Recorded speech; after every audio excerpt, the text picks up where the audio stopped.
Yo les bros, bienvenue sur Spatule Bro, je suis le chef. Avant de commencer, je tiens urgemment à vous rappeler que nous sommes dans la dernière semaine de la campagne de précommande du Spatule Jump numéro 1 qui fait suite au numéro 0 sorti l'année dernière. Je vous le rappelle, qu'est-ce que c'est le Spatule Jump? C'est mon shonen jump à moi où j'ai sélectionné pour vous 5 artistes mangaka francophones qui vous présentent 5 histoires courtes originales, un projet pour ma maison d'édition naissante, Spatule Édition, n'est-ce pas? Maison d'édition indépendante de création de mangas et autres choses, français, imprimé en Bretagne, ça fait plaisir. Il reste 5 jours pour clôturer cette campagne, on compte sur vous, hein. Le lien est dans la description pour découvrir ces artistes. Que la passion vous guide, merci beaucoup, et place à la review du jour. On se retrouve donc pour la review du chapitre 1147 de One Piece. Et là, j'ai envie de te dire, les choses s'accélèrent un petit peu. Hein, un chapitre qui lève un peu certains doutes, certaines réserves que j'avais quant au chapitre précédent. Hein, on va en reparler. Un chapitre intéressant parce que là, voilà, le plan des dragons célestes, des chevaliers divins, est dévoilé, hein. Il y a Sommers qui dit vas-y, j'ai pris l'escargophone, là, j'appelle tout le monde, je fais bon, moi je suis le Saint Sommers, je suis un chevalier divin. On vient kidnapper vos gosses parce qu'on veut que vous, les géants, soyez nos esclaves de combat pour la guerre à venir. Alors, autant le plan, bon, je vois le délire, vas-y, on a kidnappé 10 enfants, donc faites ce que vous dites, sinon on les bute un par un. C'est un plan quand même un peu à double tranchant. C'est-à-dire que, en fait, avant ça, il y avait quand même un infime espoir pour le gouvernement mondial et les dragons célestes que les géants soient neutres dans cette histoire, sachant que Elbaf, si j'ai bien compris, encore une fois, je suis pas un expert One Piece, j'essaye de m'y mettre, mais moi je suis encore avant l'ellipse. Les géants étaient déjà en dehors du gouvernement mondial. Donc ils ne subissaient pas, a priori d'aucune façon, l'emprise des dragons célestes et du gouvernement mondial. Donc il y avait une chance quand même que dans tout le fatras qui va arriver, Elbaf soit plus ou moins neutre. Le fait que là tu leur mets le couteau sous la gorge en mode battez-vous pour vous sinon on bute vos gosses, il y a quand même une grosse chance que le mec dise allez vous faire foutre. Et donc qu'ils deviennent des ennemis de facto. Donc je trouve ça bizarre comme stratégie quand même, il y a quand même un gros risque, parce que ok, admettons, les mecs ils font négocie pas avec les terroristes, butez les gosses, vas-y, montre que t'as des couilles, vas-y, énerve les guerriers d'Elba, vas-y, fais, vas-y, on te regarde. Et admettons qu'ils aillent au bout. Donc ils se mettent les géants à dos. Donc ça veut dire que d'une certaine façon, ils craignent les géants. Ils se disent, oh, si les géants se mettent contre nous, en plus du reste, ça risque d'être la merde. Donc c'est qu'ils ont certainement paré à l'éventualité que les géants ne collaborent pas. Donc il y a certainement une autre douille qui attend Elbaf, en plus de ça. Sinon le plan est trop bancal. Tu vois ce que je veux dire? Il y a certainement une carotte. Est-ce qu'ils vont nous sortir un coup d'Uranus ou je sais pas quoi là, le truc qui avait détruit l'île où se planquait, comment il s'appelle? Sabot, à l'époque. Ils ont rasé une île. Ils ont mis la main sur le Mother Flame, il me semble.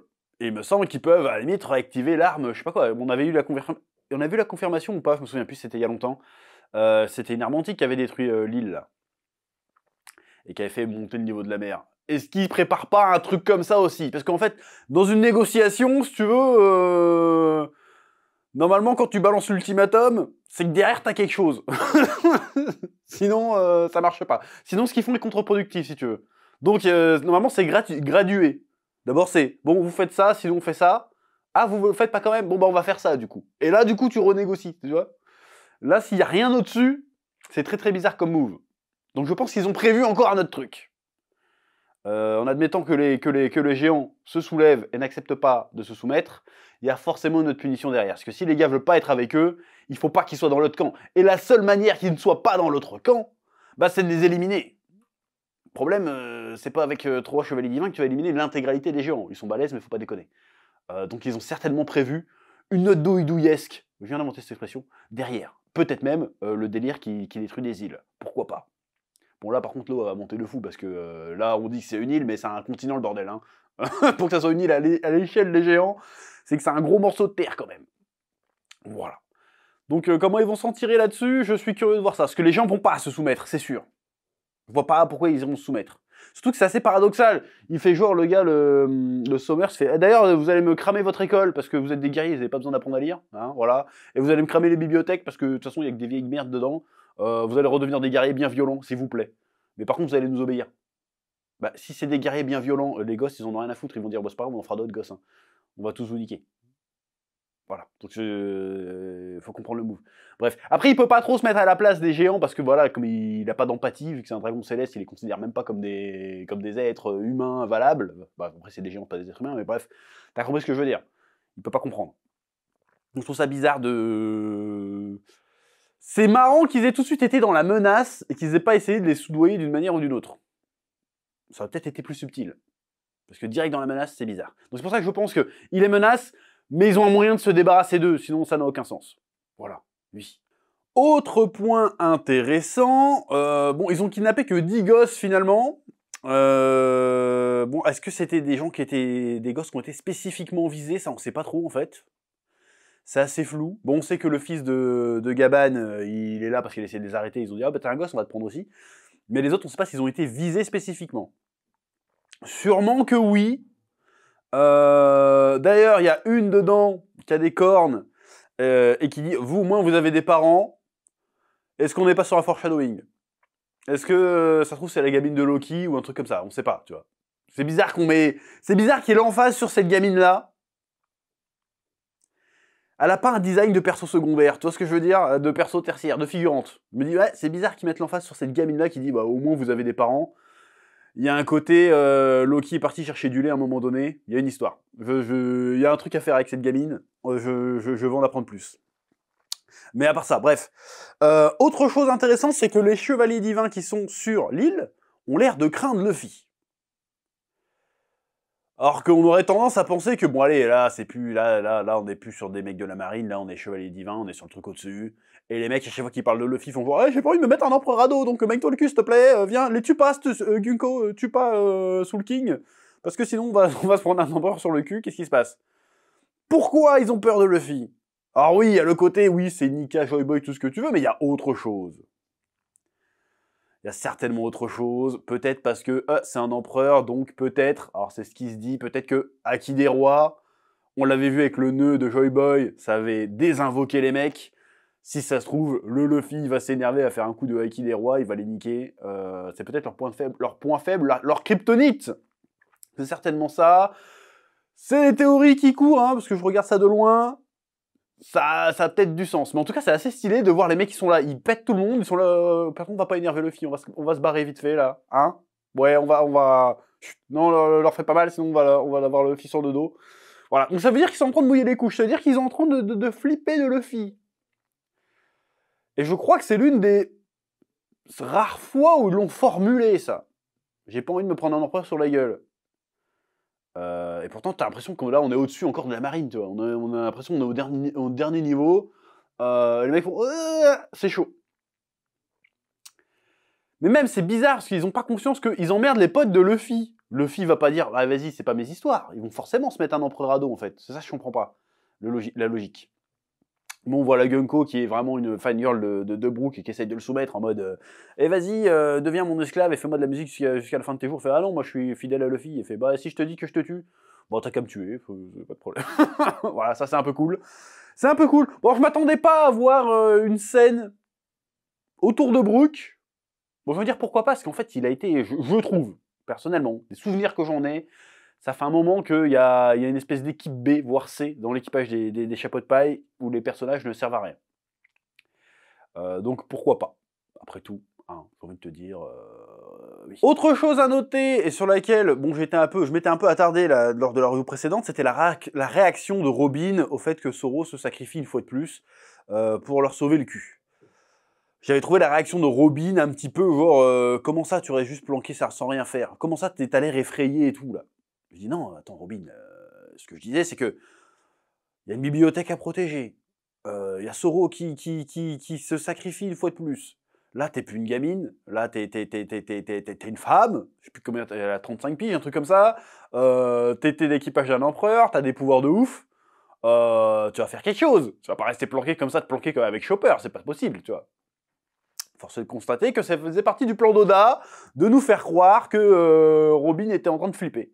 En fait, non. C'était partie du plan de se revoir. Vous vous planquez dans les cheveux, vous attendez de guetter une occasion. J'ai fait, ah d'accord, si c'est expliqué comme ça, je comprends. Et là, à la fin du chapitre, là, Robin qui s'énerve. Elle fait genre, ok, c'est bon maintenant, on a l'occasion. Ah, ils veulent cramer encore la bibliothèque alors qu'il y avait tous les souvenirs d'Ohara dedans. Pas deux fois, vous allez pas me faire le coup deux fois, cette fois-ci, je m'énerve. Donc oui, là, je suis d'accord. Je dis d'accord, bien joué Oda, tu m'as eu. Tu m'as fait douter. Ah, petit coquin. Mais encore une fois, on a raison de te faire confiance. Voilà, en plus Gaban qui s'énerve. Attends, vous avez pris mon gamin là? Là, je l'aurais pas tenté. Je l'aurais pas. Personnellement, je l'aurais pas tenté. Il va se passer une dinguerie. On avait déjà vu Riley à l'époque, face à Kizaru et tout là.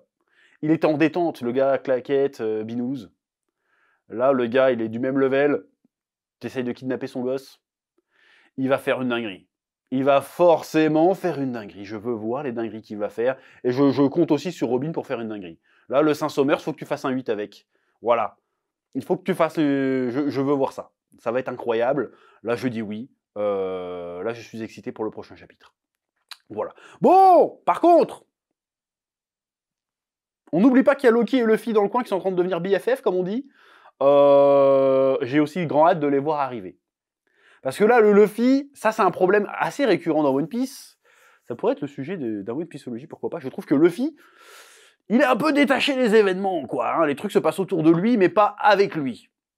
Donc il serait peut-être temps qu'il step up, là, qu'il arrive. Bon, attends, je suis un empereur, je veux le One Piece. Le gouvernement mondial est mon ennemi, je vais vous enculer. Il faut qu'il se passe un truc, en fait. Il faut qu'à un moment donné, ils prennent le lead.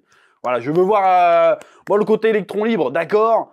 Mais à un moment donné, tu vas être roi des pirates. Donc ça implique quand même d'être un leader, tu vois ce que je veux dire? Je veux voir ça, voilà, s'il vous plaît.